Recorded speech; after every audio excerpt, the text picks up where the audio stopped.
Hello and good morning. I'm so delighted that you've chosen to spend this morning with us. My name is Raquel Moses. I'm the CEO of the Caribbean Climate Smart Accelerator. And this morning, we are talking about unlocking solar investment opportunities in Trinidad and Tobago. And while we're talking about a specific opportunity in Trinidad and Tobago, we are really looking at uh, unlocking opportunities across the region. So first, my role is to welcome you and to thank you so much for joining us today. It's really important. We know that time is the most precious commodity that we all have. So really appreciate you spending this time with us. And our objective in this conversation is to identify and hopefully help us to put the team together of investors. What we're looking for specifically is an operator for a solar assembly facility in Trinidad and Tobago to serve the region, but also to serve North and South America. And you will hear from a number of experts today as to why we believe that we are best positioned to do this. But before I tell you about who you'll be hearing from today, I really want to share with you our objective in the energy transition in general. So for the Caribbean, as much as we believe that mitigation is paramount, even if we drove completely to net zero and stopped producing any kind of emissions, it wouldn't make a difference in where the globe is and our ability to achieve our end objective of keeping warming to 1.5 degrees. So our objective has to be so much bigger. And the objective for us is this: that our survival depends upon not just our mitigation, but everyone's mitigation. And that's why it's so important. And above and beyond that, 3 of the 7 net carbon sinks on the planet are within our region. We have Panama, we have Guyana, we have Suriname. So it means that we are already doing quite a bit to support the energy transition and to support the way of being that we need to adopt for a new, hopeful, and different economy that benefits all of us. But for us, this question of mitigation and how we're addressing it is an opportunity to change the paradigm of how we have been perceived over the last 100 years or more. For the last 100 years or more, we have been the globe's customers. We buy the solutions, and then everyone comes and visits the beautiful Caribbean to experience, our gorgeous beaches, our sun and sea, and our carnival festivals, and all of those great things. And that's fantastic. But what we need in this new economy, as we transition from the carbon that's in the atmosphere that has created enormous wealth in the global north, and we want to eliminate the production of that carbon and absorb it and try and reduce our carbon emissions to create a better and more hopeful and more inclusive future, we also need to change the economic paradigm. And what that requires is that the global south not only implements and participates in the conversations at a high level, which absolutely is required, but it also means that we need to be the creators of solutions that are then exported to the global north. So it's a difference between us being very passive and saying, okay, well, we hope that they will take the steps necessary to reduce their emissions, to transition their economies, to transition their energy systems, and us being very proactive and saying, there is a new economy being created, and we have an opportunity to participate in that new economy. So in addition to things like assembling solar panels for the distribution within the region so that we're participating in our energy independence, we also want to access new markets and operationalize trade agreements that we haven't necessarily made best use of. So these are all opportunities for us. And there are myriad reasons why we are so incredibly well placed to do this. And you'll hear from the experts about what our competitive advantages are. But what I'm most proud about today is that we have a collaborative force of stakeholders who are all in on supporting our move forward and the thrust in identifying an operator with experience with the ability to participate in this investment in solar assembly. So first, you'll hear from Dr. Dax Driver, the CEO of the Energy Chamber. You'll hear from Dr. Vernal Paltou, the President of National Energy. You'll hear from Courtney Downs from the Office of Energy Transformation, Bureau of Energy Resources from the U.S. Department of State. And we are so delighted that they're joining us in this conversation. You'll hear from Ian Welch Phillips from Rocky Mountain Institute, a great collaborator of ours. You'll hear from Augusto Cesar Bonzi Textera from the IDB. IDB has been a supporter of ours from the very beginning. You'll hear from Marcia Maynard, Vice President, Sustainable Development, National Energy. And you'll hear from our own Cheryl Senhouse, our Finance and Innovation Director. And these are just some of the people who are collaborating towards this diversification of energy transition and energy independence for the Caribbean. So the passing of the Inflation Reduction Act in the US has created so many incredible opportunities globally. It's also produced its fair share of challenges, but that's all right. Nothing good ever comes without a bit of push and pull. But the opportunity in this moment couldn't be better for a solar assembler to use the region to access not only our regional demand, but also to take advantage of their US and South American demand. And so with that, I hand you over to Dr. Driver, who will give you a brief introduction to Trinidad and Tobago's geographical location, economy, and energy sector. Dax, over to you. Thank you very much, Raquel. So, yeah, my comments really are here for the non-Trinidadians who are here in the meeting, just to give a little bit of background to Trinidad and Tobago and to our energy sector. So Trinidad and Tobago, we're actually one of the world's oldest hydrocarbon producers.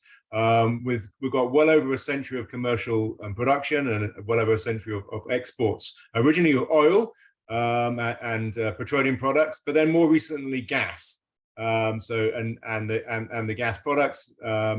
We are a major exporter of LNG, and we are a major petrochemical producer, one of the world's major exporters of methanol and ammonia and other petrochemicals as well.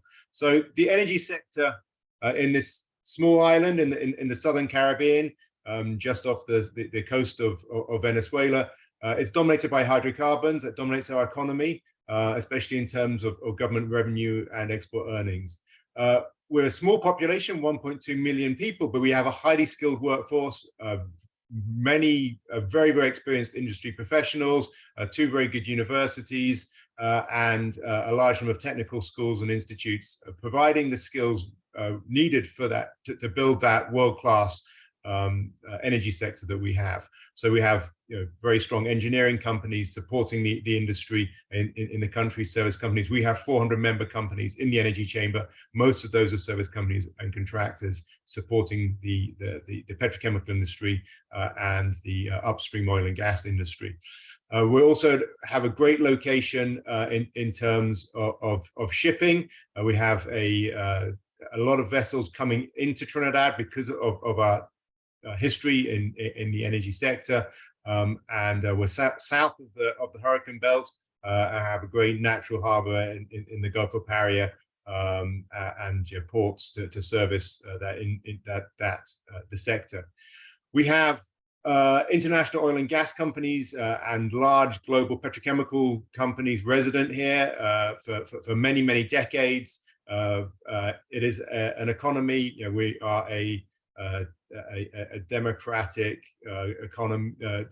country, open economy, and a lot of acceptance of international investment into our energy sector. We are used to working with international oil and gas companies. Our electricity sector comes 100% from natural gas. It is the cheapest in the region, and indeed one of the cheapest in the entire world. About 10% of our natural gas goes into the electricity sector. The rest goes into the LNG and the petrochemicals.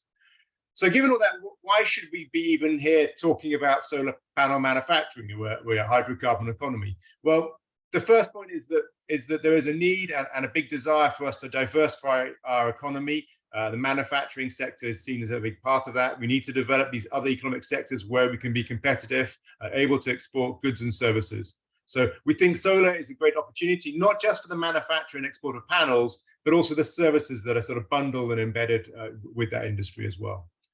The second point is that our gas production in Trinidad has been falling. We're down from a peak of around 4 billion cubic feet of gas a day a decade ago to now about 2.7 BCF a day. We are working on increasing that gas production, but there's also an urgent need to prioritize natural gas going to LNG and the petrochemicals and earning forex for us, and reduce the amount of natural gas going to electricity production. So that creates opportunities for solar. And indeed, we have our first major grid-scale solar project just beginning construction, a 120 megawatt facility. So, in Caribbean terms, a big facility. But we also hope that we're soon going to have the policies in place to allow people to connect rooftop solar, a feed-in tariff system, which is promised and should be implemented very soon, which will allow individual businesses and individual households to feed into the grid as well. The third point that I just want to raise about Trinidad, and why Trinidad I think is an interesting opportunity for solar within the country, is that the international markets are now demanding that the carbon footprint of our products be reduced. So we've just had the CBAMs being introduced in the European Union. So that means we have to decarbonize our petrochemical exports and our LNG. So there's a major opportunity to do that by substituting low carbon hydrogen produced from green electricity rather than gray hydrogen from natural gas as we're currently using. So again, that represents a major opportunity for solar in the country, subject of today's webinar, and also for wind as well. So for all of those reasons, we think that Trinidad and Tobago is an excellent location, and somewhere which we think that should be on the agenda of international investors looking in the renewable sector, and specifically talking here today about solar panel manufacturing. So with those words, I'll hand back to Raquel, and I will listen intently to today's presentations. Thank you so much. Thank you so much, Dax. All right. And so now we will go to Dr. Paltu, the President of National Energy, who will be sharing with us the government's commitment to the region's energy transition and continuing its history as a global leader. Thank you so much, Raquel, and thanks to the Energy Chamber for hosting and organizing this important seminar.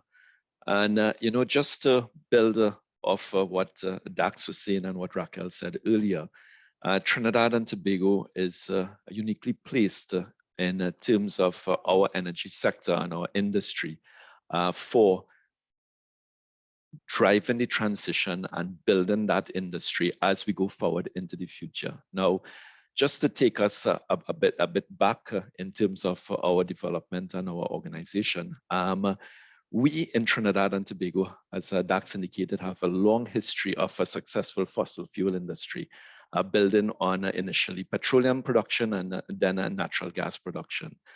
As the economy and as a society progress over the years, what we have realized is that Trinidad and Tobago alone does not have a sufficient mass, a sufficient size to drive an international market when it comes to the transition. And so we have to work collaboratively within the Caribbean region.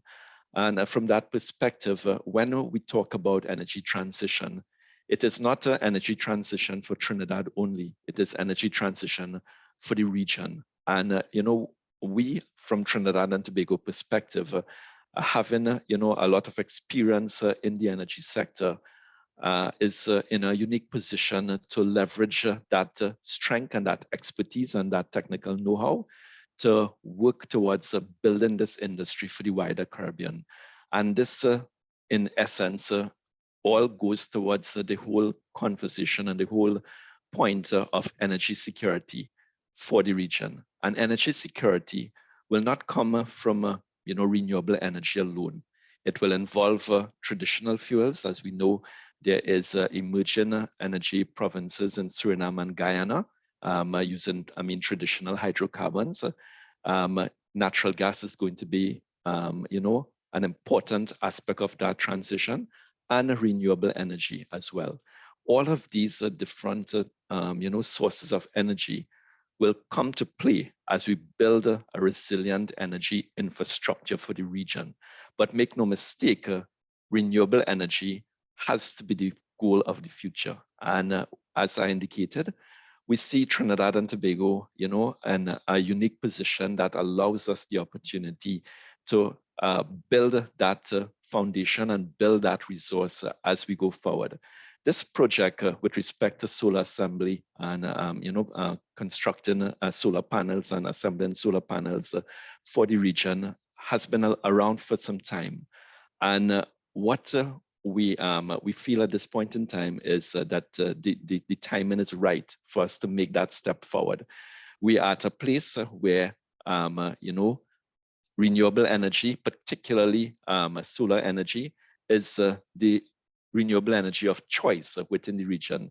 We will go towards developing wind. We will go towards developing clean hydrogen as we progress. But at this present time, most of the countries in the region has a renewable energy policy, and solar power plays an integral part in that renewable energy policy. From a regional perspective, I'm saying that as a country, we feel that by being the hub to assemble these solar panels, we can have an advantage that allows us to make these panels cost effective for distribution across the region and even beyond the region for nearby markets, including North America and South America. So I'm glad that a representative from the Department of State is here with us today. And we want to work collaboratively to ensure that we are able to capture the market within the region, and by extension, the wider North America and South America markets that are available. And so, we look forward to hearing the details of this project. And I know a lot of work has gone into this over the last couple of years. And, it promises to be something that I think we can be proud of, not just as a country in Trinidad and Tobago, but as a region as we go forward in terms of ensuring that we optimize our resources here for the benefit of the region. So with that, those are my opening comments, Raquel, and I would pass it back to you. Thank you so much, Dr. Palto. It was really, really good to have this chat and this grounding on where we are in the region and the opportunity that it presents. Now I have the great pleasure of introducing Courtney Downs from the Office of Energy Transformation, Bureau of Energy Resources with the U.S. Department of State. And, the solar power market in the U.S. creating an opportunity for exports has created an absolute buzz in the market over the course of the last year. And so I'm really delighted to hear directly from Courtney Downs about what this means as an opportunity for exports. Thank you very much, Raquel. And I'm very pleased to be joining today to discuss the impact of the Inflation Reduction Act. So the State Department's Bureau of Energy Resources, where I work, is responsible for developing and executing the administration's international energy policy. In my specific role in the Office of Energy Transformation, one of my key responsibilities is working with partners across the world on expanding and diversifying solar supply chains. And that's why I'm so pleased to be joining today's discussion. So the Inflation Reduction Act, better known as the IRA, this is why I'm pleased to be here to discuss the impact of the Inflation Reduction Act, better known as the IRA, specifically on solar deployment in the United States, and then the demand this creates for expanded solar supply chains across the world, including in Latin America and the Caribbean. So it's been about 1 year since the passage of the IRA, and this has sparked a historic clean energy boom in the United States. This is government enabled and private sector led, and it creates an unprecedented 10 years of policy certainty for industry around the world looking to invest in the United States. It signals to the private sector that they can make long-term project decisions instead of wondering if these tax credits will be extended every few years, as has been the case previously. So since the passage of the Inflation Reduction Act, project developers have announced planned investments worth at least $122 billion across more than 800 clean energy generation projects. So this includes wind and battery storage and nuclear, but solar as well. And so this totals over 80 gigawatts of new clean electricity capacity. And that's enough to power about 13.7 million homes in the United States. So the Department of Energy has projected that the Inflation Reduction Act and the bipartisan infrastructure law, we can double the share of clean electricity generation to 81% by 2030. So what does this mean exactly for solar? So US electricity generation from solar is expected to increase 7 to 8-fold by 2030. So over the next 7 years, we expect twice as much solar than if the IRA was not passed. So this is a massive increase in solar deployment from the status quo. So the Department of Energy also suggests that the IRA and the bipartisan infrastructure law will enable the deployment of roughly up to 475 gigawatts of new solar. And solar is central to meeting the US goals for decarbonization. We estimate that as part of our efforts to transition to a carbon-free electricity sector, solar could account for as much as 40% of the United States electricity supply by 2035 and 45% by 2050. And this accelerated pace of solar deployment is critical to realizing the United States climate and clean energy goals. And globally, we also see the pace of solar investment increasing. According to the International Energy Agency, global solar investments are expected to be more than $1 billion per day in 2023, surpassing upstream oil investments for the first time. And so I wanted to highlight a few of the IRA's provisions that are helping to increase solar deployment. And so this includes both utility scale solar as well as distributed solar. So in the Inflation Reduction Act, we've extended the renewable electricity production tax credits as well as the investment tax credits to 2025. These credits will then be replaced by technology neutral clean electricity tax credits. And for consumers, the IRA includes numerous tax credits, loans, and grants that will increase the installation and use of distributed solar across the United States. For instance, the residential clean energy credit takes 30% off the installation of rooftop solar and other home clean energy technologies, which is anticipated to save individual families nearly $400 per year in energy bills. The Environmental Protection Agency also launched a $7 billion Solar for All grant competition for states, territories, tribal governments, municipalities, and eligible nonprofits to expand the number of low-income and disadvantaged communities primed for residential solar investment, enabling millions of low-income households to access affordable, clean, and resilient solar energy. In addition to catalyzing deployment of technologies like solar, the Inflation Reduction Act also underscores the need to expand clean energy supply chains around the world. And so we must address this issue if we hope to achieve the projected pace and scale of clean energy deployment that the IRA seeks to catalyze. Today in the United States, we have very limited domestic solar manufacturing capacity. In 2022, the US produced about 5 gigawatts of solar modules, and we produced no solar cells or wafers. And while our module manufacturing capacity has increased 10% since 2021, it remains insufficient to meet our domestic demands for solar power. Fortunately, the IRA's provisions for clean energy manufacturing are helping to rebuild US solar manufacturing capacity. And since the IRA's passage, we've seen announcements of over $10 billion of private investment in solar manufacturing capacity and potentially 70 gigawatts of new solar panel, translating to about 70 gigawatts of new solar panel manufacturing capacity. However, these are mostly announced investments, and so there's a delta between the pace of solar deployment we're seeking and the amount of manufacturing we will be able to do domestically. And we also know it's not feasible or desirable to build everything domestically. And so because we know there will be a gap between our demand for solar products across the supply chain, and this includes solar glass to wafers and cells, and our ability to produce domestically, that's why we're very interested in working with our partners around the world, including Trinidad and Tobago, on solar supply chain diversification efforts and expansion. And we really see this as a key opportunity for our partners like Trinidad and Tobago to develop new industries that can catalyze economic growth and create jobs. And so this is central to our strategy to go beyond the United States and work with partners to ensure that we're able to diversify and strengthen their own clean energy manufacturing capacity. And we're nowhere near the global saturation of public or private sector investment needed in clean energy manufacturing and deployment to achieve our shared climate and clean energy goals. So there's significant opportunity in this space. And so that is why I'm so pleased to join today's webinar to learn about the efforts to establish solar assembly facilities in Trinidad and Tobago and possibly the broader region, and see if there are opportunities for closer collaboration on solar supply chain diversification across the Western Hemisphere. And say thank you very much for the invitation, and I look forward to the rest of the discussion.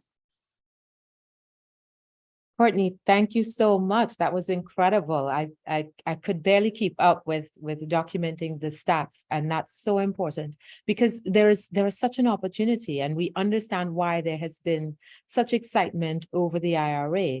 But I love this concept of the solar supply chain diversification, because that is really core to what we need for this energy transition. And Trinidad and Tobago is really nicely positioned to take advantage and to participate in that diversification, not least of which because we have some of the best quality silica in the world in Guyana, so we could produce some of the glass, but also there are many component manufacturers in Central America. So there's an opportunity to really try and solve some of the challenges that we have faced in the development of our energy transition. So thank you so much, Courtney. So with that, I'll now hand over to Ian Welch-Phillips of Rocky Mountain Institute. He's going to discuss some of the current demand and potential growth prospects regionally for solar energy. We know that Rocky Mountain Institute does phenomenal work in helping to prepare projects for market readiness. And with that, I hand over to Ian. Thank you, Raquel. Morning, everyone. Pleasure to be here with you today. So just to give a bit of background as to what Rocky Mountain Institute does across the region. So I'd say we're a team of about 10 strong within the islands team of the Institute. We've worked with over 20 countries throughout the region, have helped install over 70 megawatts of solar projects throughout the region. And we do a lot of work with utilities, governments, regulators, in terms of driving the energy transition forward. Now, with respect to the market in the Caribbean, so I'd say there are a few number of key drivers, the main one being high electricity costs. So whilst that might not be a major driver in Trinidad and Tobago, throughout the Caribbean, it's a major driver. So to give some numbers or perspective, the average electricity cost that a consumer pays is anywhere between 30 and 35 US cents per kilowatt hour. Now, the cost of solar generated from a panel, once you factor in the investment costs and stuff like that, is between 5 and 10 cents per kilowatt hour, dependent on the size of the asset. So just by those numbers alone, you can see the driver of decreasing costs behind pushing this market forward. We also see the cost of assets, of solar assets going down around the region. There's a push for greater energy independence where countries want to be less reliant on imported fossil fuels. Once again, not an issue for Trinidad and Tobago per se, but one faced by the rest of the region.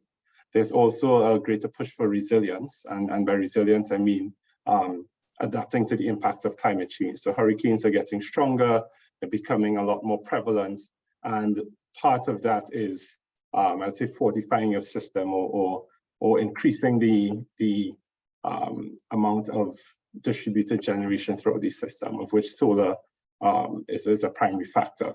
We're also seeing a lot more introduction of friendly policies towards renewable energy. So many of the islands throughout the region have net metering policies in place or feed-in tariffs in place where customers who have solar panels can essentially export onto the grid and receive some sort of financial benefit for that. At the same time, we also see an increase in battery storage implementation, which is I would say, a key enabler to the increasing deployment of solar, because as we all know, the sun does not shine at night, and to help manage the variability of solar power, battery storage is an excellent complementary asset, which will help further push the industry forward. Now, in terms of the total addressable market, so I'd say across the region, there's approximately 9 gigawatts of demand on average.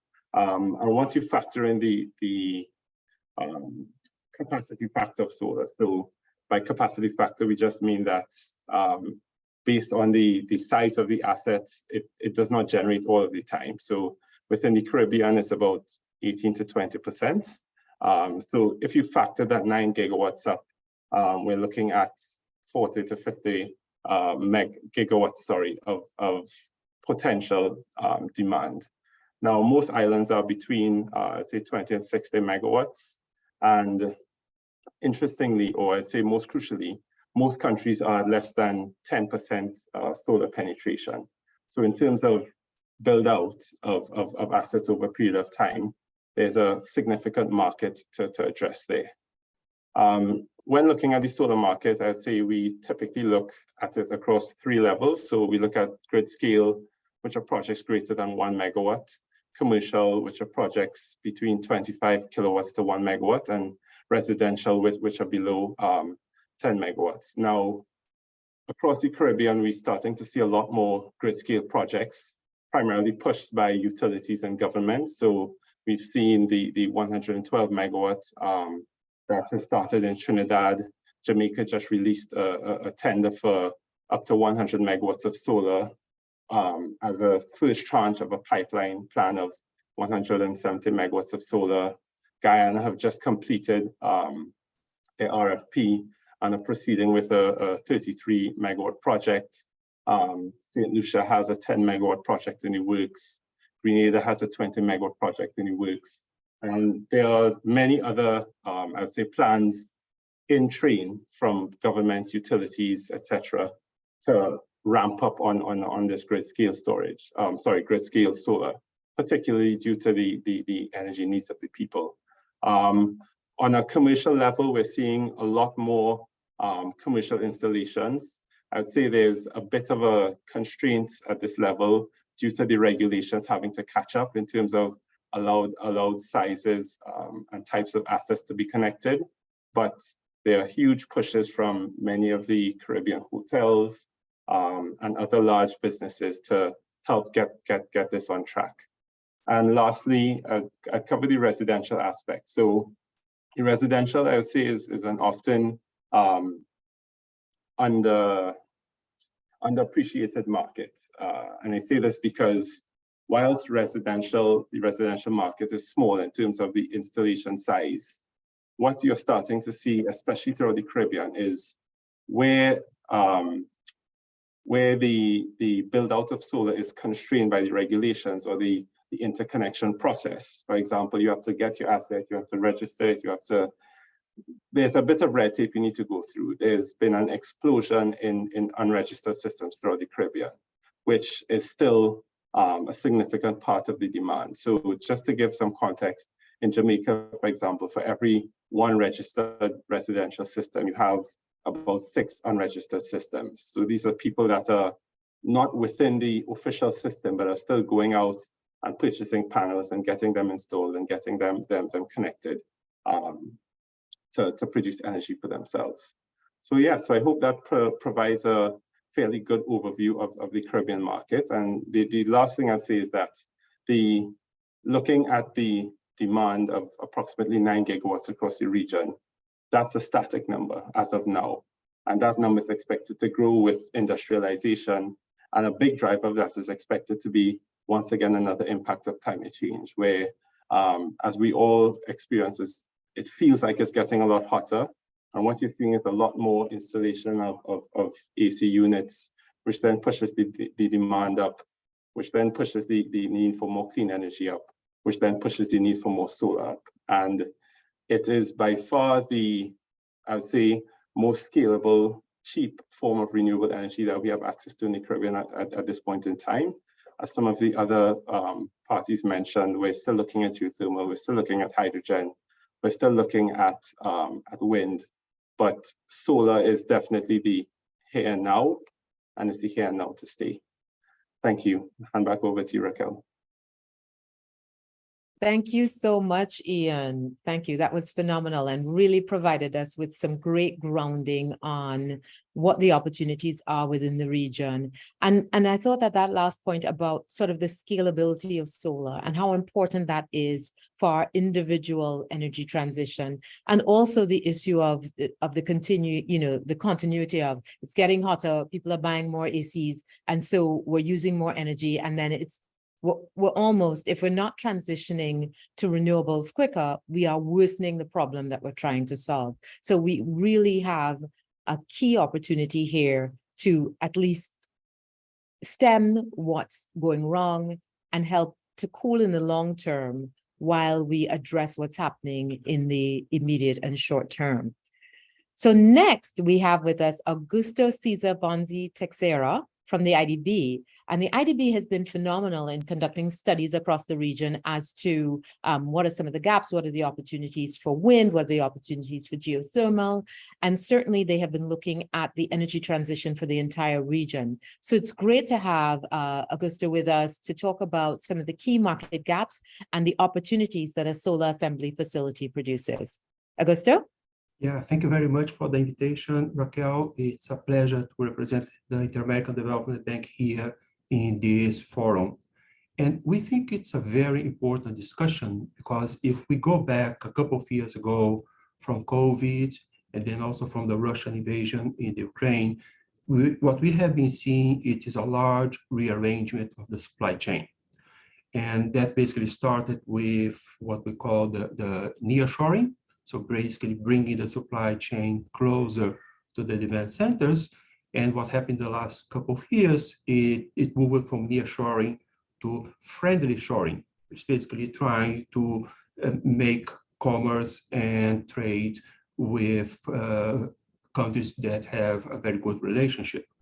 And that is very much consistent with the topic of improving the resilience of the value chain and diversify the manufacturing from a single country that has a high concentration in the world for production of panels. And keep in mind, this concentration of the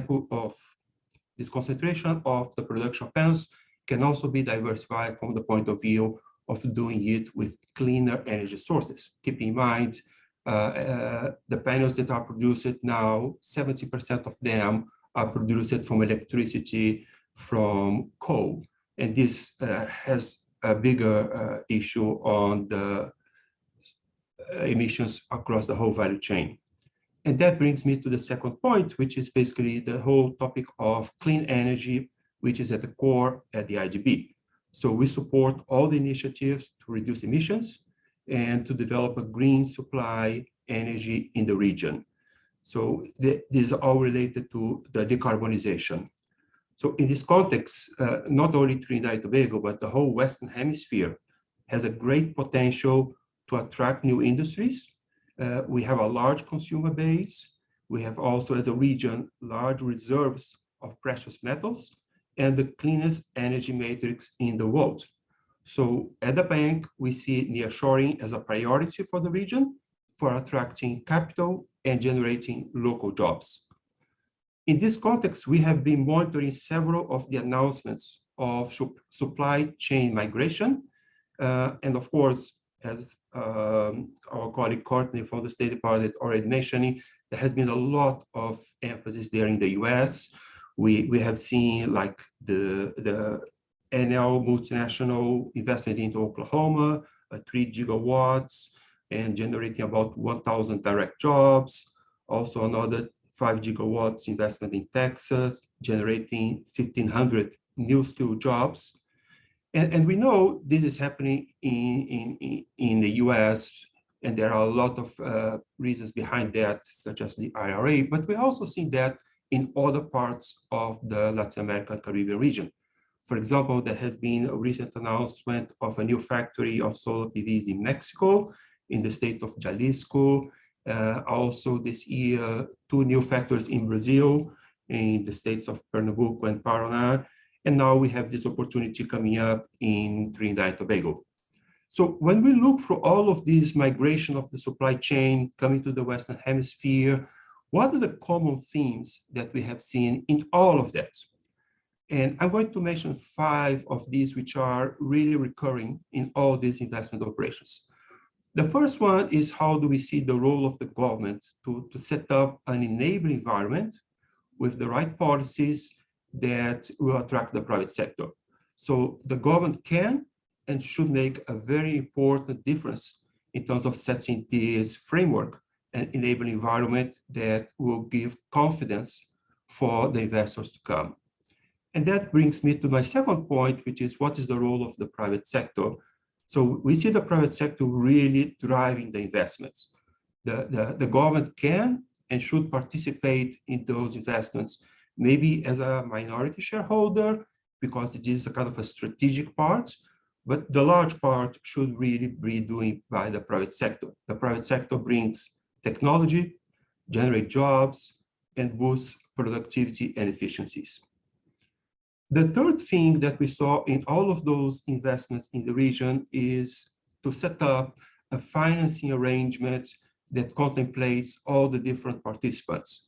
So we have to start thinking about innovative finance instruments so that you contemplate an opportunity for the government to participate with this funding.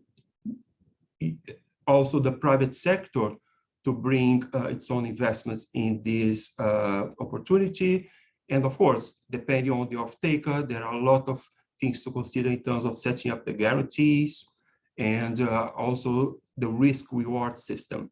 So in all of those things, we also saw the role of concessional financing and the opportunity for grants in terms of making this a proposition that is really valuable and sustainable. The fourth thing that we saw also as a common theme in all of those investments is that this is not only an investment in a facility. For example, if you're talking about solar PV manufacturing, this usually will come later associated with battery.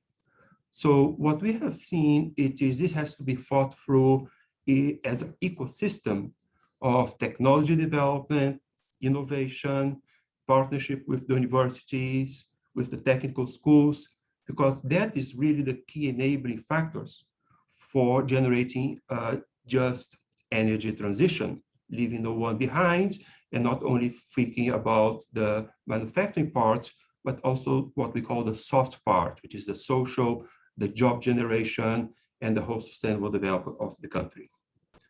The fifth and last item that we saw as a common theme is that will require new trade agreements among countries.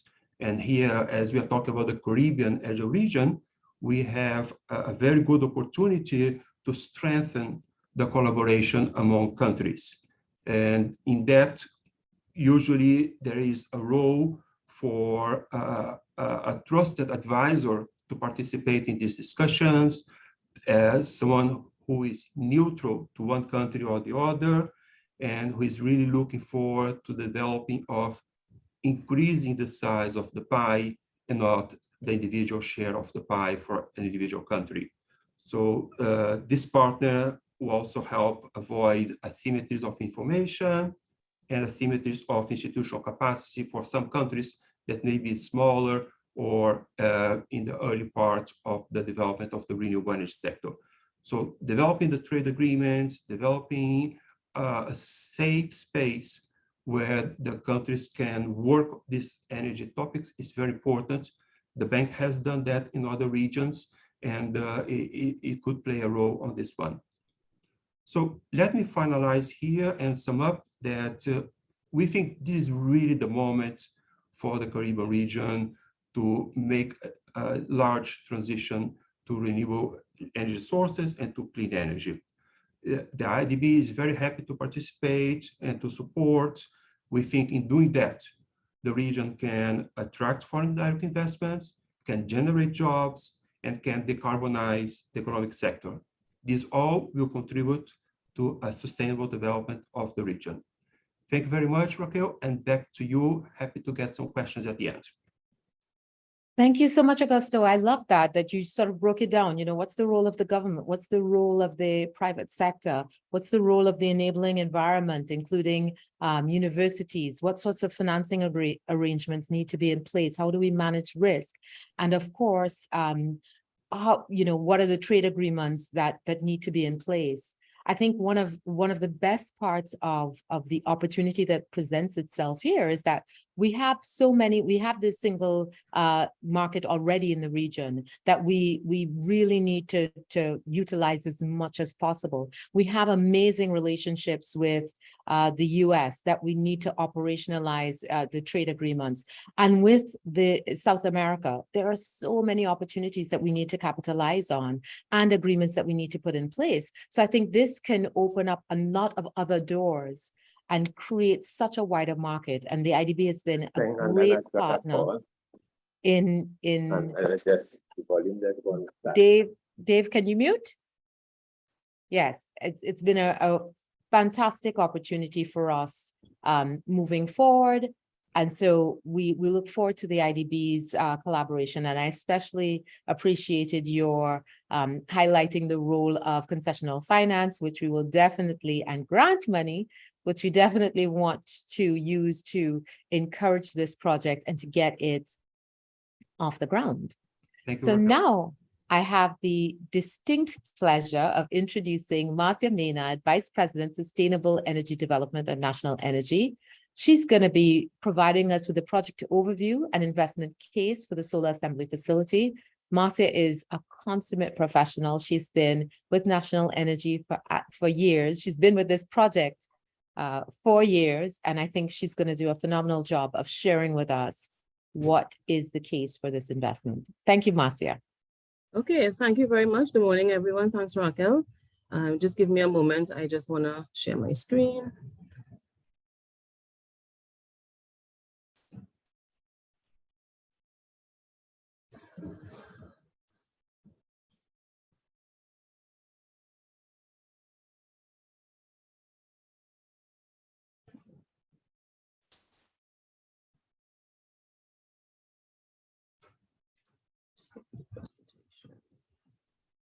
Second.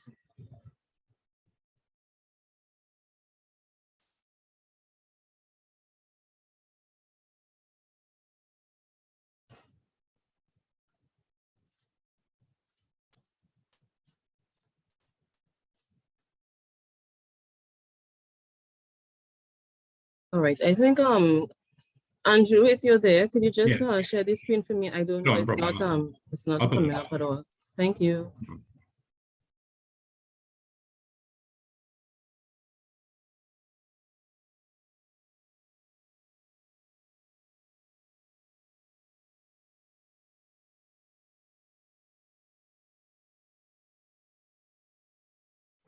All right, great. Sorry about that. Always when you're about to kick off. I'm going to just be discussing this morning in terms of looking at the investment case and really in terms of the overview. Next slide, please, Andrew. If you could just go on again. I think someone needs to be muted. Okay. Right. Okay, great. So this morning, the outline for the presentation, we're going to be looking first of all at the whole aspect of the attractiveness of Trinidad and Tobago for the manufacturing of renewable energy. But just a note in terms of the first part of the presentation, it really is going to be earmarked for those persons who are really not familiar with the Trinidad and Tobago environment. We do have to take cognizance of the fact that the audience is in fact a mixed audience. So we want to make sure that that persons do understand, who are new to this, to the Trinidad and Tobago market, that they do understand the nuances of the market, and as well in terms of understanding, especially Trinidad and Tobago, the manufacturing sector, and it's really its suitability of being able to uptake the production of renewable energy technologies. The second part of it, we're going to just kind of delve a little bit further in terms of looking at this specific investment opportunity, looking at that whole aspect of the assembly. Next slide, please. All right, so we just move on. So we'll be on to the first part of the presentation. So just some quick highlights for persons not familiar with the territory. We're just gonna give in terms of a quick snapshot as to country facts about Trinidad and Tobago. We're not gonna go through all of this. Just I think what's always to note is just understanding our small country area, understanding in terms of looking at the population of 1.3 million persons. And another item that I would want to highlight as well is just looking in terms of looking at the availability in terms of the labor force, and then in terms of looking at that literacy rate as well. If I can just go on to the next slide. Okay, so in terms of the value drivers and really what makes this location, making Trinidad and Tobago, what makes it a location of value and for consideration. We want to look at the first aspect, which is going to be the market access. And of course, in terms of looking at the potential of this Caribbean markets that it holds, it's at about 2.5 gigawatts of potential.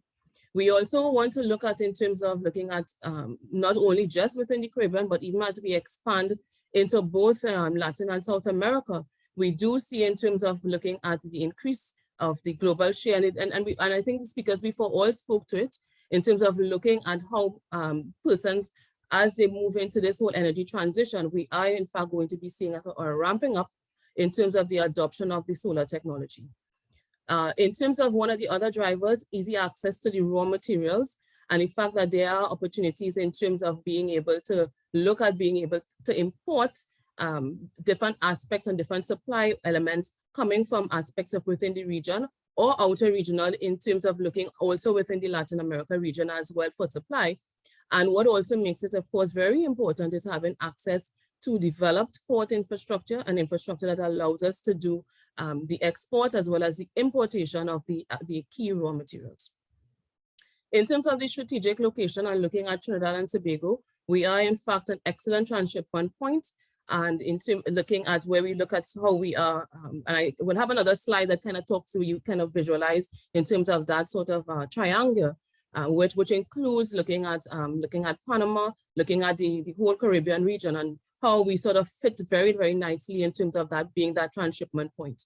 In addition to which, we will discuss a bit in terms of looking at highlighting some of those key trade agreements, which of course allows us to get preferential access into some very key markets.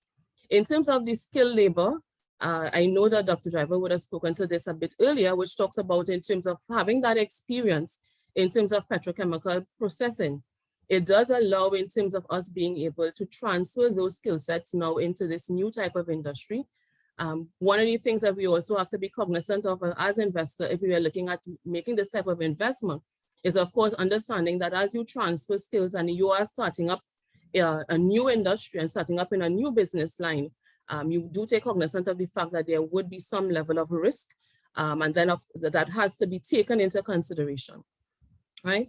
The last aspect of it really in terms of looking at our partners and looking at in terms of the whole aspect of looking at the state agency, that will look at being able now to support and facilitate this particular type of investment. Next slide, please.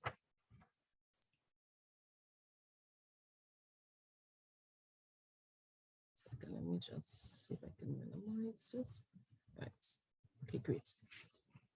Right, so as I would have mentioned before, looking at in terms of the existing trade agreements, Trinidad and Tobago, we do in fact have quite a number of preferential tariff arrangements, I should say, that give us access to quite a number of markets, right? We have listed on this slide really in terms of looking at the specific CARICOM and as well into CARICOM and the specific country relationships, as well as in terms of looking at the Trinidad and Tobago market and its arrangement with the Latin American region as well.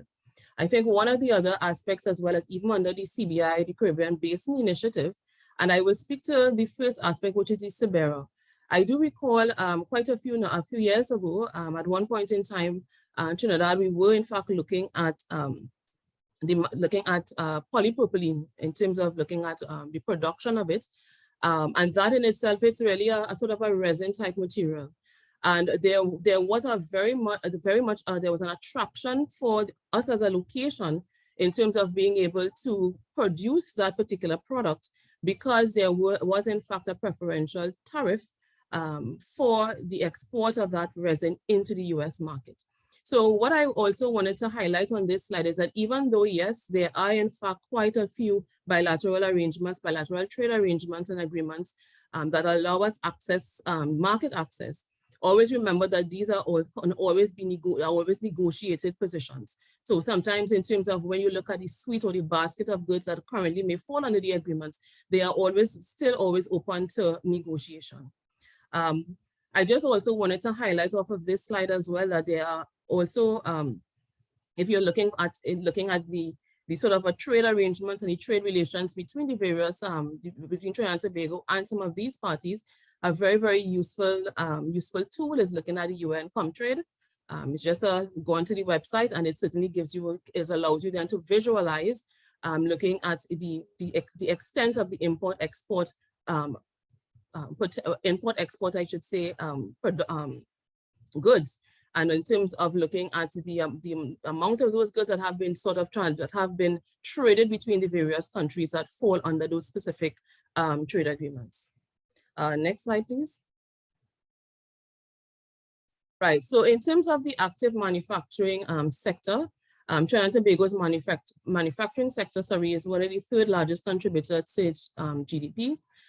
It does, in fact, if we look at in terms of the manufacturing subsectors, we have a sort of a breakdown here, and quite a few of these products across these particular sectors, they can be found throughout the CARICOM region. Right? Next slide, please. So in terms of robust infrastructure and the utilities, and this is just in terms of looking at how then are we able to support the investment or that we are going to be looking for in this particular project. It speaks to the fact that in terms of looking at both from the telecommunication side, your communication side, the ports, the availability in terms of having industrial parks to facilitate this project, as well as the fact that you also have the access to 2 international containerized ports, both in terms of looking at the central port of Point Lisas, as well as within the capital of the country, the port of Port of Spain. And we do have as well in terms of access, both in terms of an air bridge that also services throughout the CARICOM region and a sea bridge as well. Next slide, please. So in terms of the robot infrastructure, I mean, this is when we look in terms of the comparators across the various territories. Of course, when we come in terms of looking at the utilities, especially in terms of the electricity and water, we see how Trinidad and Tobago really compares across its counterparts, right? These particular, when you look at both on the electricity, especially on the electricity and water, when you start to look at in terms of cost comparators across various different regions, the access in terms of low cost of energy, it plays a very, very important role, especially when you look at in terms of cost of production, and especially in looking at the access to available one, and as well as having competitively priced energy prices that will support the whole aspect of looking at this type of project. This type of business, it is a very cost competitive game. And so you always want to be able to ensure that at every aspect, especially as it relates on your energy costs, that you try to keep those costs as low as possible. So hence the reason it is a value driver for the Trinidad and Tobago location. And it is an advantage point in terms of looking at us as an opportunity for placement of this type of project. Next slide, please. Right, so I would have mentioned this before in terms of having access to the major ports within Latin America and the Caribbean. And as you can see here, in terms of if you're just looking at just the whole aspect of the transshipment, you're looking within the triangle and what it allows us in terms of being where we sit and how we are able then in being able to transport and the logistical transport between the various islands as well as into Latin America, in terms of being able to transport and move those particular goods. Next slide, please. So we're going to talk a bit in terms of investment incentives. The first one we're going to kind of delve into is what is available, right? And what is available in the Trinidad and Tobago environment as it relates specifically to renewable energy and these types of incentives. So they are at present, there are import duty exemptions. There are as well zero rated VAT exemptions as it relates to solar PV systems, even extended as well into wind technologies and so on. One of the things that I want to just make, I want to highlight here as well, is that even though, yes, there are in fact a sort of broad incentives that speak to the adoption in terms of the renewable energy technologies, we also want to make sure that, or I should say make cognizance that there's always an opportunity, especially when we start to look at the specifics of your particular structuring of a project of this nature. There's always opportunity here to turn certain levers, right? And it would always be very important in terms of being able to look at it specifically at the returns on your project, and then to see in terms of then how the government can in fact look at being able to support your project in making it a success.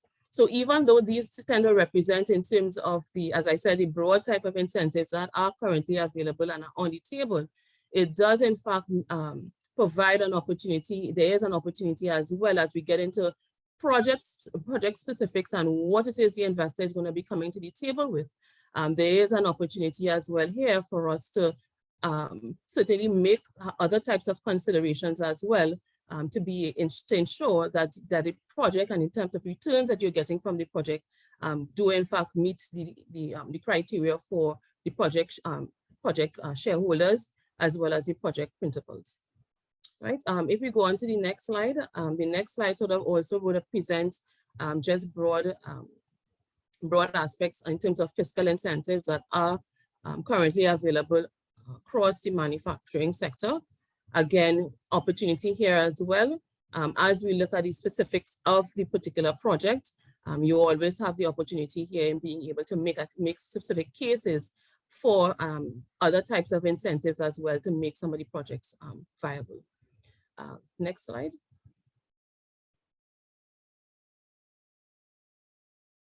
Yeah, so I just wanted to kind of round off this particular section in terms of just looking at recent investment success in Trinidad and Tobago. And this is in terms of looking at the 112 megawatt utility scale solar PV project. The start turn in for this was on the 13th of April 2023. What I've highlighted here in terms of BP, Shell, and Lightsource BP, they are the main principals at this point in time in terms of investors. There is, of course, consideration for government participation as well in this project.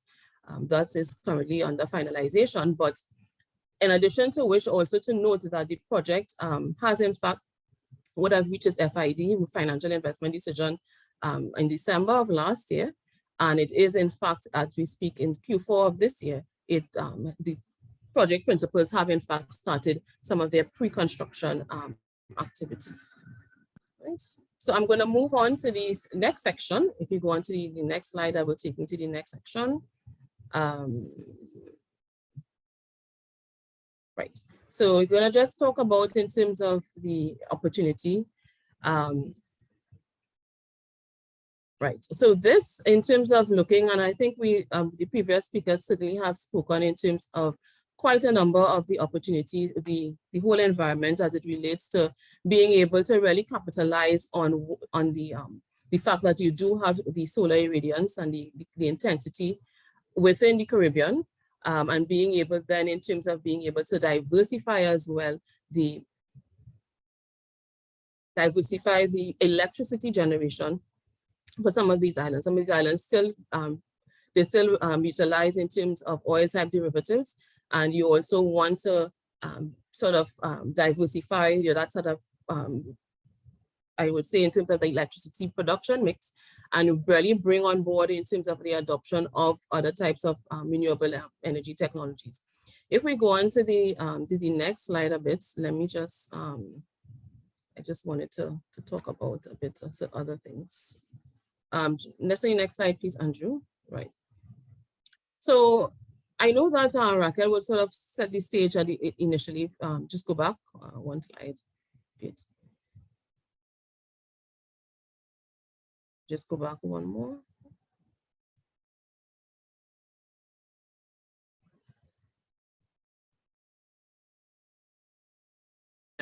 Right. So in terms of looking at the whole aspect of the assembly, and the opportunity that is really before is in terms of looking at establishing this solar PV assembly facility really to serve the Caribbean region. And the reason why we say in terms of being able to serve the Caribbean region, recognizing, of course, that even the placement of a facility like this in Trinidad and Tobago, and in terms of looking just in terms of the size of the local market, it is not a very large market, right? But there is opportunity when you look at being able to capitalize on the opportunities within Trinidad and Tobago, and really look at beyond the Trinidad and Tobago in, boundary, and look at the Caribbean region as that single market. It opens up far better opportunities for looking at being able to export and support then in terms of the energy transitions plans within the neighboring CARICOM territories, right? So the objective here in terms of being able to really provide solar PV within the region, and being able as well to be able to support some of the to support those expansion plans that are part of each Caribbean territory's energy transition, and as part of their nationally determined contributions as well, and where they see in being able then to change their energy mix from one of what currently exists into something that really embraces being able to now adopt the renewable energy. So the overarching goal here is the creation of this new industry for self-sufficiency, and really in terms of creating that energy independence within the Caribbean, right? There are, in fact, as you go through the Caribbean territories, and I have it in a few other slides, there are in terms of policy developments that are coming through. You do have in terms of looking at countries that are in fact putting out RFPs and putting out tenders, and opportunities there of being able to move where we currently are, and we currently sit in the Caribbean region at 17%, and the goal, as we will see in a later slide, is to move us to about 90% by 2050. Now, just in terms of this particular investment opportunity, with our partner at CCSA, we would have been able to really present this particular opportunity at a special strategic session, achieving regional energy security through enhanced cooperation and integration, which considerations for a regional approach to energy security. So this was a specific security special strategic session that was held of CARICOM. And at that particular meeting, it endorsed the Caribbean Solar Assembly concept, which was presented by our partner CCSA, recognizing the meeting would have recognized the value proposition and the benefits that member states can in fact derive from this particular venture, right? If we can just go on to the next slide.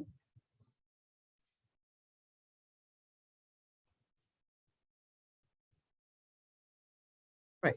So I think what I wanted, just because I know that we would have spent some time on the market, and I think as persons really could start to look at being able to announce the decarbonization plans, especially as we sort of moving on and we go towards the end of the year into COP and so on. Solar manufacturers really, in terms of looking at the opportunities to look at being able to embrace what is going to be this upcoming demand, and the opportunity to really relocate from what would have been traditional markets, to really look at being able to reap the overall reward as part of this whole race to decarbonization. So that in terms of the move of being able to develop and looking at developing a single market within the region, it means that there's an opportunity here to establish an advantageous incumbent position, which is not readily available in this growing market, to be able to access an entire Caribbean community single market. And also as well, it also creates an opportunity to have a distribution distribution chain, I should say, that is really on the cusp of both North and South America, and which looks at being able to both in terms of reduce the shipping times, especially when you're looking at being able to develop these projects in these CARICOM territories, in terms of being able to receive your access to these products within a reduced time, and also in terms of looking at potential damage to equipment while you go through this development process. I think the projection as well, and we have to look at being able to consolidate as well in terms of this this value chain, as really as stakeholders really should be seeking to solidify their positions together, right? In terms of when you look at across all the Caribbean governments, you really want to be able to create this single market for the solar that really gives you, provides the opportunities, investment opportunity, I should say, where persons are able really to pull their buying power and really be able to access the solar panels at a competitive rates, right? As well as that, I think that more so as we would have through the pandemic, and I think for persons who would have been looking at developing the solar projects, I certainly can speak to when we're looking at the in-country utility scale project. You would have seen, because of the fact of the impact of that pandemic on the supply chains, especially within China, you would have, and in terms of how the whole aspect of how China and their response during that pandemic, it certainly created quite a bit of bottlenecks within the environment, in terms of projects that would have been people who were looking at being able to bring their projects out in a particular time frame, and those projects were in fact delayed in terms of there were in fact delays on those projects.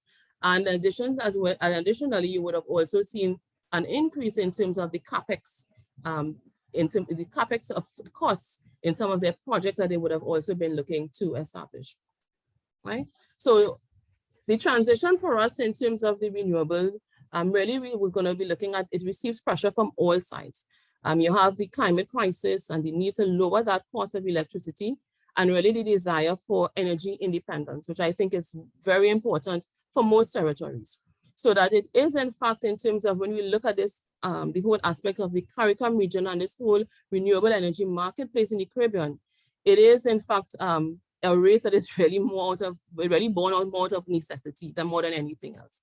And it is importantly it's very more strategic then for solar manufacturers really in terms of being able to look at this opportunity to locate close to the markets that will in fact utilize the end product, because it really does, this whole aspect galvanizes and creates a specific type of momentum. If we could just go on to the other slides, please. I'm just going to skip over because the other ones also would speak to that market stuff, which we've kind of covered. Just go on to the other one.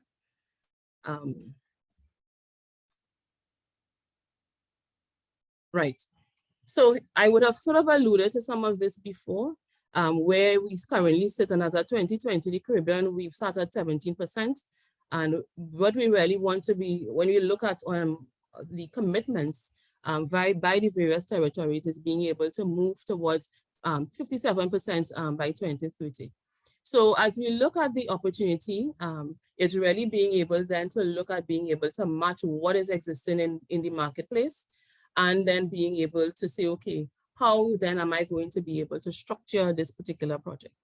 It becomes therefore very important for looking at partners within the project. And this is why even as we sit as a state entity in the space developing projects and facilitating projects, you really want to be, you have to do that in this particular project with partners.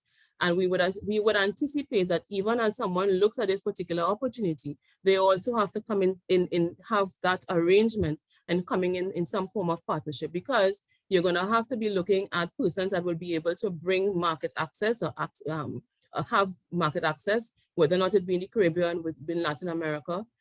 And in addition to which, you will also have to be looking at a partner that is going to bring technology to the market and or you may also be looking at partners that also going to be bringing on financing into the project.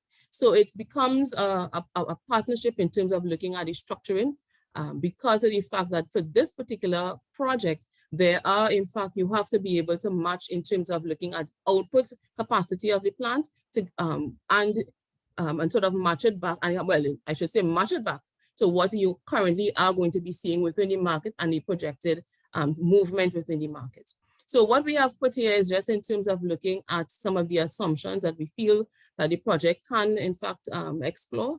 And these are, in fact, going to be quite conservative when you look at, especially in terms of looking at the cost per megawatt for the solar. What we have found is that it tends to range now between maybe closer to probably 1.2 to 1.3 when you're looking at in terms of million USD per megawatt.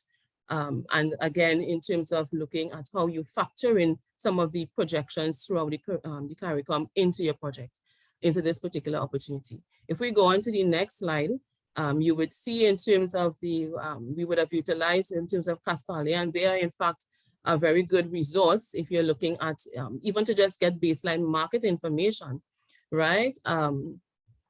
Market information, it sort of identifies the countries, the renewable energy share, and then of course where they are and what they have indicated in terms of publicly available information in terms of looking at those renewable energy targets. So with this, if I go to the next slide, this particular project it is modular. It is modular in its nature, so that in terms of what persons may want to consider as you look at being able to identify the gaps within the market and sort of like back into looking at what then could be a reasonable capacity for me to initially start with. You also would want to take into consideration that these types of assembly production, it's modular, as I said, and it can easily be expanded to facilitate the movements that you may see in the market. Now, we have seen in terms of, in some instances where persons come out with a conservative production estimate. A couple of years ago, we did in fact have a European company, in fact, they wanted to look at this assembly within country in Trinidad, and they were looking at, they started off around the 100 megawatt production. So we've kind of identified and sort of put that in context on this particular slide. And then you also have where persons coming out with a full gigawatt in terms of what, in terms of that production line as well. But again, it also would feed into what you as the investor would see within the marketplace, and as well in terms of what you're looking at the market access that you see being possible. If we go on to the next slide. Right. So this as well in terms of when you look at the solar PV, the module and the assembly plant, you really, we sort of kind of break down where some of those main costs are going to, what the main costs for this, where it really resonates. And it really, you look at the input materials, you would see in terms of how that compares in terms of looking at the overall cost structure for the module, right? One of the things that in terms of, even as you look at for partners in this particular space, there's also in terms of being able to leverage on supply chain relationships and leverage in terms of persons who have stature as well in this space, because what they do for you in terms of looking at the economies of scale is that they would be able then in terms of being able to bring to the table, especially as it relates to those input material costs, bringing it with a competitive sort of cost structure. Now, in this particular solar PV module, in terms of the production, it is a cost competitive business. So that you would see in terms of, you'll see R&D, this R&D, it is something that will always have to be part of anybody who's looking at being able to be part of this business, because you always have to be on the cusp of what is happening, what is taking place, what is going to be projected into the future. It is a cost competitive business, so those are things that you definitely would have to take into consideration as you look at being able to look at the different cost structures, look at in terms of how you're able then to bring to the market, being able to leverage some of those, as I said, some of those economies of scale, right? If you go on to the last, I think that should be the last slide. Oh, okay, I have one more. So I think just being able to kind of bring it all together. There is opportunity, yes, in being able to have that job creation. And I mean, a lot of countries, and even Trinidad and Tobago, considering looking at this whole aspect of just transitioning and so on, where you look at being able to transition persons from an existing industry into something that is new. But we also have to take into consideration for, as investors, if you're coming into be part of, especially starting up in that industry, there is going to be a level of risk that you would have to adopt, and you would have to take that into consideration as well as you're persons are transferring skills from one industry into the other. In terms of looking at the Trinidad and Tobago advantages as it relates to cost, I would say when you compare it into other Latin American countries, if we are looking especially in this assembly space, in the segment or in the fragment that deals specifically with energy costs, we are in fact very competitive when it relates to that, and we have seen just in terms of our costs of energy. But as I said, one of the things that in looking at this as well and managing your costs, you also want to be able as well to make sure that you are able then to have leverage on some of those supply chain and bringing that kind of perspective and advantage into a project like this. Again, in terms of if we look at being able to establish it, yes, it gives an opportunity with the in combination with the utility scale. Now within the Trinidad environment, there are quite a number of local enablers that have to still come out and create that sort of space that would facilitate more distributive type generation. So you get into residential, you get into the commercial and industrial applications. But as we stand now, even with this opportunity, we do feel that even without having the access, the full access, and some of the enablers within the local environment, there are certainly quite a number of the enablers within the, if you look at a beyond Trinidad environment into the CARICOM environment, that still makes something like this interesting or of interest. And then in terms of the competitive landscape, I mean, there have been considerations for projects within the region. We've had, I think in 2017, there was a project that looked, I think, coming out of Barbados. And then there was also, I think, coming into, I think it's St. Kitts also as well, some opportunities there. But within the English-speaking Caribbean, there still will exist that opportunity for us to be able to look at this, solar assembly as an opportunity for us to really unlock, as the topic of this, the whole presentation this morning is really as an opportunity really to unlock the potential that exists within the Caribbean region, and for all of us to then sort of move along together in being able to move through this energy transition. I think that, Andrew, brings me, should be the last slide, would be kind of the wrap up. I think the other ones in terms of justice, in terms of contact, what I would ask though is that, of course, I know persons would have registered to be part of this presentation, this morning's webinar through the Energy Chamber. We do in fact have prospectus that we can in fact share, which is all about compilation of some of the things that you would have seen here this morning. But certainly if you can indicate if you are interested in receiving the prospectus, many times when you sit on these webinars, you know, and be in this sort of space, we want to make sure we know who you are, and in terms of having conversations and more intimate conversations with you, so that we get to understand if there is in fact interest, how then can we move forward. So certainly if you are interested in getting that perspective, please indicate to the chamber, and we certainly can get on to you and have a further conversation with you regarding this opportunity. I think that's it, Raquel. So thanks everyone. Thanks, Andrew, as well for that.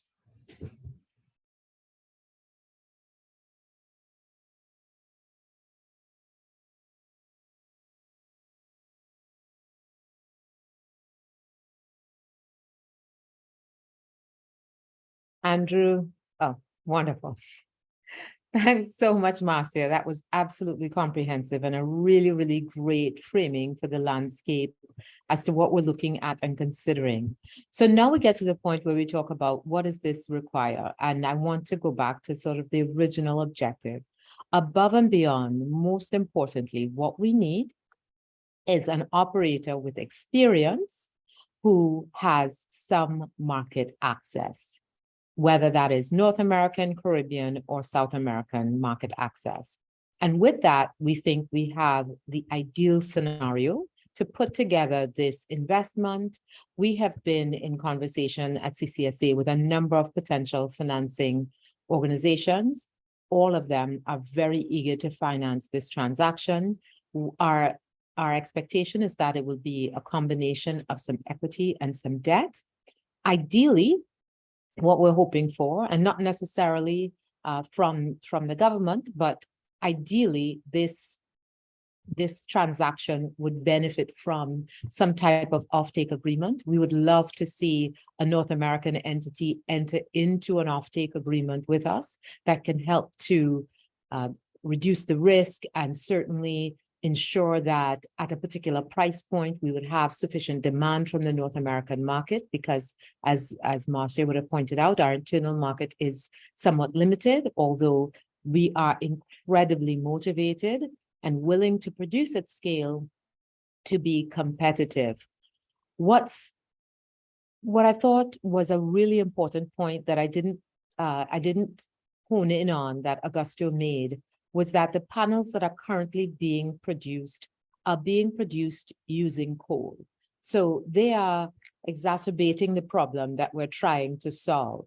The beauty of what we are proposing to do here is that our energy is produced, as Dax would have pointed out, using natural gas. So we're already ahead of the curve in terms of how we would create a new solution while using the best of the old solutions that are in existence. The opportunities and the type of how the deal will be structured, we know that there are a number of regional conglomerates that are interested in the deal and would be willing to participate. But most importantly, what we need is that primary operator with experience and some market access, and then everything else can come around the deal. I think we're very, very open to whether the partner that comes on, whether they are wanting to be a majority shareholder or wanting to participate in the deal as a part of a consortium. The government is quite motivated, as Marcia would have pointed out, with the incentive suite. We are open to negotiation. We certainly want to make the best and most profitable deal for that investor that makes sense for the country as well. We have a wealth of talented resources within the country, and we are looking at the production of this facility to serve the region, and then to continue to move through the value chain to, one, diversify the global value chain, but also to produce more and more of our own renewables, not just in generating them, but in producing the equipment that we use to generate the renewables that we have. So those are the options that we face. We're looking at a combination of equity and debt. We're looking at any number of permutations of arrangements that can be made, whether the investor is a primary investor or part of a joint venture or part of a larger collection of investors who are interested. But we definitely want to have the conversation about what makes sense in moving this project forward. The time is upon us. We really are an ideal location, not just because of our location and being an excellent transshipment point, but also because of the low cost of energy, access to raw materials, and being close to the markets that we'd like to export to. And then the ideal environment created with the Inflation Reduction Act that is absolutely creating waves and certainly going to change the entire landscape, not only of the US renewables market, but the global renewables market. And we're really excited, and we hope that we have some interested investors who are willing to take this journey with us to move this project forward. So with that, I now open the floor for questions and answers from the webinar participants. I'll introduce my esteemed colleague and our Finance and Innovation Director, Cheryl Senhouse. She will be moderating the Q&A session and then summarizing the key points of the discussion and closing. Cheryl? Thank you, Raquel, and good morning to our audience and to our presenters who've done a wonderful job so far of highlighting the opportunity and the facilitation that is going to be put in place to be able to enable this opportunity within Trinidad and Tobago to support our region and our partners closer to us in the globe. So far we have a few questions in the chat. And I want to start by speaking to the question of facilitation. I think Marcy and team have so far done a really great job, but certainly some clarification is required. So there's a question from Donna Phillips. She's asking about incentives for VAT on renewables and if they will continue within Trinidad and Tobago past December 2023. And I'd like to invite perhaps Marcia to speak to this and to speak to it from the broader perspective. So there are incentives in place right now in the Trinidad market to support this project, Marcia. How is the facilitation and the incentives going to be structured, and to what extent is the government of Trinidad and Tobago willing to ensure that incentives endure, or that new ones are put in place to make this opportunity meaningful for the potential operator and for investors? Yeah, so in terms of the incentives that are currently on the table, certainly in terms of, I think I'm seeing here where Donna was asking that it would stop the incentive by 2023. There would, yeah, by 2023, I think that's what I am seeing here. Mm-hmm. Right, so in terms of being able to certainly press and go forward, the thing about it is that as we receive interest, so interest from parties and so on, there's always in terms of even, as I said, being able to say, okay, putting a case on the table that will indicate that there is an opportunity here for us to further explore, because there's a lot of interest that is being generated in this particular space as it relates to this. Now, I don't know in terms of when we say that that incentive would end by December 2023, I knew there was in fact, and I hope that I am correct, there was in fact an incentive as it related to VAT that was specific as it related to green manufacturing, if I'm not mistaken.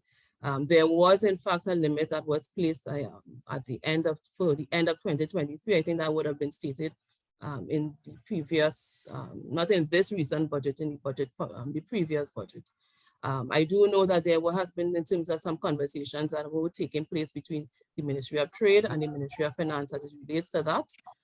So that even though that is what it, I think is currently on the table, hopefully that is something that can be further extended as we move forward. Great, Marcia. Thank you for that. We have two technical questions, I would say, from Charles Prasad that perhaps Marcia you can address as well. And those questions kind of delve into the specific outputs from the assembly plan. So his first question asks for clarification that the output from the plan is supposed to be pre-made solar wafers, high transmittance glass panels, aluminum frames, along with other needed materials to produce finished PV panels for export and installation. So I think he's asking for clarification that it is assembly of these specific group of components. Yeah, so when we had looked at it, it was looking at perhaps in terms of the importation of the cells, and really in terms of being able to assemble several of the various components that was which can include in terms of aluminum framing and so on with the glass and so But it also depends on whether or not it is the type of panels that the investor wants to be able to produce, depending on what they see going out there in the market. At the time when we would have looked at it, and it wasn't looked at it, persons would have come forward.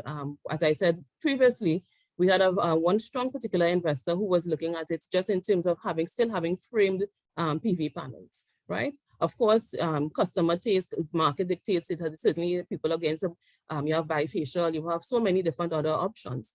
But it is looking at if you're importing from either from the cell, and you at the end product, you're really going to be producing a panel, you're producing a module, right? However you want to start, as I said, we would have examined it looking from the cell straight on to the module.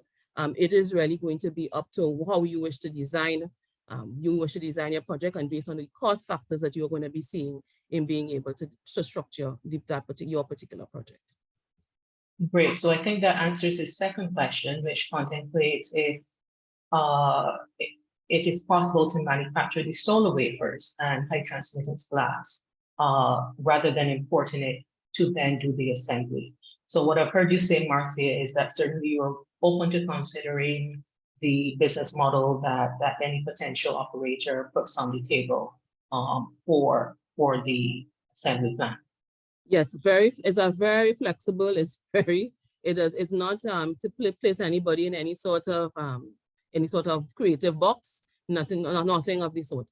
It is where you would see in terms of being advantages. There also would have been some interest at one point in time in being able to say, okay, can I produce the glass locally? And looking in terms of doing a float glass facility, right? So persons, if it is that within your interest group or with how you wish to structure, and you want to be able to come with that, because that in itself provides you with a lower cost as in terms of a supply input to your what you're seeing as your process. I mean, that is also, I mean, it's pretty open, pretty flexible in terms of how persons want to design their project. Great, thank you.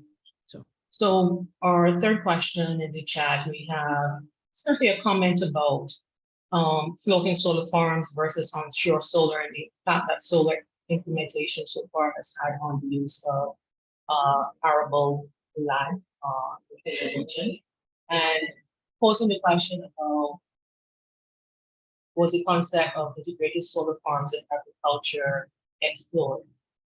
Perhaps I'd invite Ian Welch Phillips to give a comment on how solar implementation what the landscape looks like across the region, and what the various permutations of solar installation and intersection with other subsectors looks like right now, and what the potential is. Thanks, Cheryl. So in terms of what that looks like across the Caribbean landscape, so I know that floating solar is being looked at in a number of countries for two reasons. One, to provide energy, and two, to conserve water. Because one of the benefits of floating solar is that it reduces evaporation of the surface. And as you know, most of the Caribbean islands have water issues during the dry season. In terms of other intersectionality, we're seeing a lot of, I would say, agrivoltaic or agri-solar, as they say. So both a combination of mixed-use lands, so where you have solar and you have like farming or animals grazing around it, but also for agri-processing facilities. And I'd say one of the key intersections with that one is with the gender movement as well. So essentially, because agri-processing is a primarily female industry within the Caribbean, there's a further push to help incentivize solar along with agri-processing to both pull up the level of food production within the Caribbean, the amount of renewable energy within the Caribbean, and also lower their costs to enable better competitiveness. Great, thank you for that comment. So certainly an initiative such as this certainly can contribute to our ability to be able to expand solar simply from energy production, maybe for our homes or into utility scale, and integrate it into other aspects of our operations, from our homes to agriculture to improving efficiency in just manufacture and unrelated businesses as well.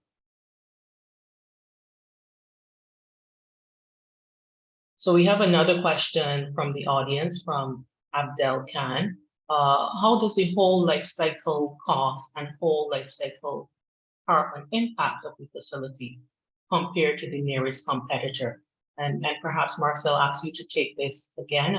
Has this comparison been done? How do you anticipate that the facility that is envisioned will compare to other comparable facilities, perhaps within the region or within South America and the US? Okay, so in terms of the whole life cycle cost and this life cycle carbon, that body of work we did not explore in terms of when we were looking at the feasibility. What we had looked at is in terms of looking at the cost comparators as it relates to looking at different markets. And then what then would be where the Trinidad, like for the Trinidad production, let's say, for example, in a PV manufacturing or PV assembly facility and where that would have fallen.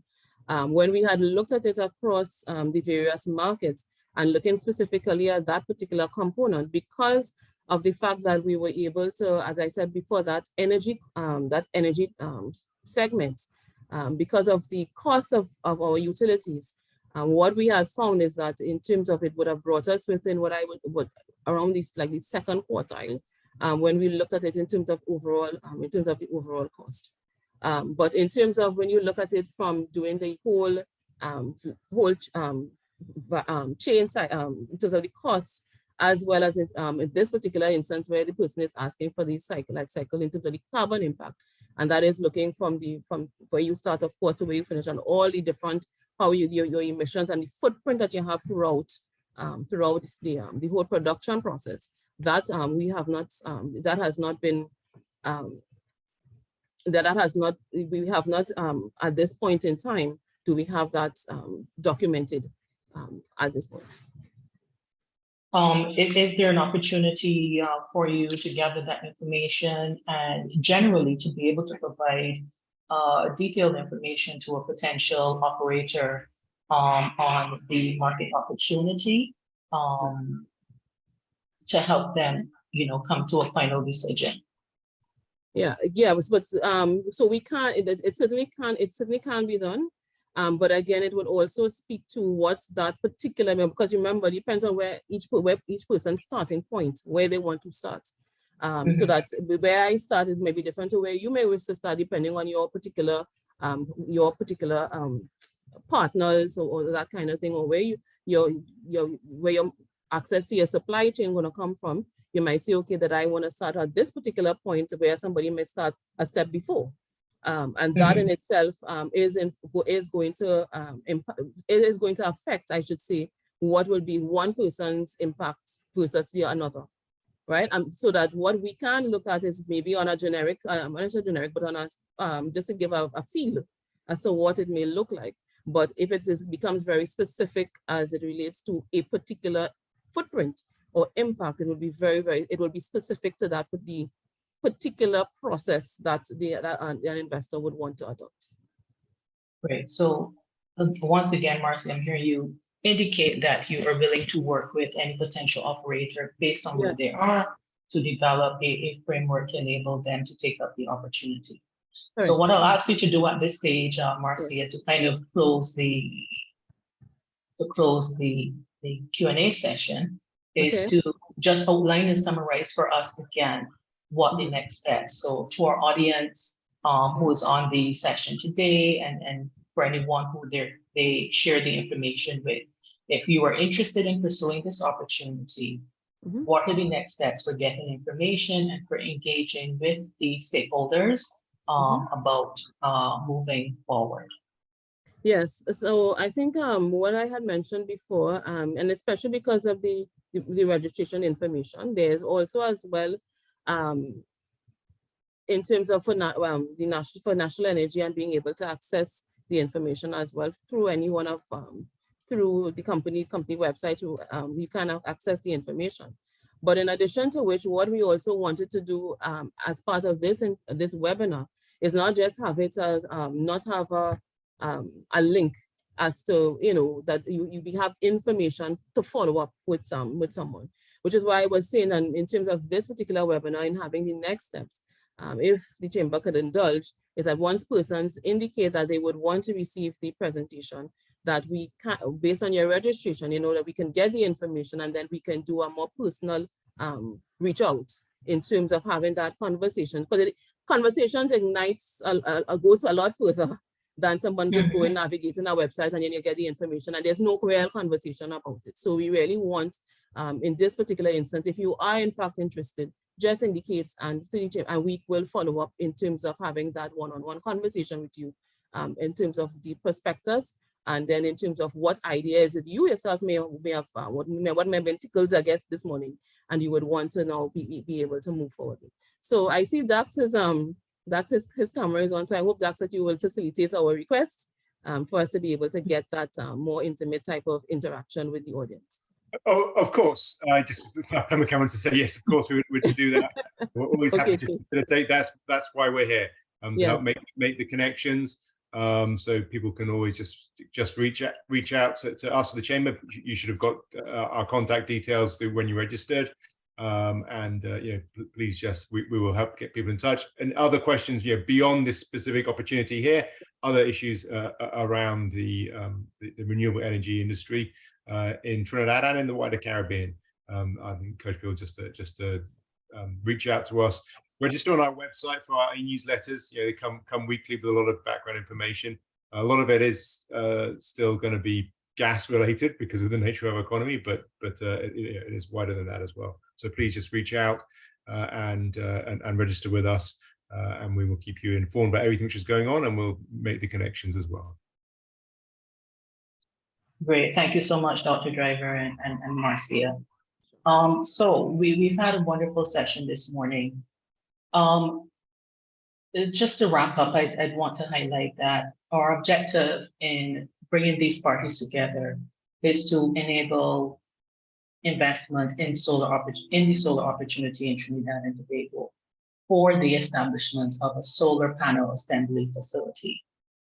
We are looking for an experienced operator who can also provide market access into South America or the United States, and who can really work within the Caribbean region to be able to leverage innovation, expanding our renewable energy market, and assisting with the development of skills and expertise within the region for the achievement of our renewable energy goals to support the transition. We've heard from a number of players, certainly from Trinidad and Tobago, understanding what their market looks like and what their objective is. And that is about diversifying their economy, as well as supporting their renewable energy transition as a country. And of course, continuing their pioneering in energy production in the region through that diversification. We've heard about the market opportunities from our players within the region, as well as the new opportunities that have been unlocked within the United States through the Inflation Reduction Act and the commitments that have been made to renewable energy production within the United States. That opens a whole new market for the region and for any player who's looking to take up this opportunity within the region.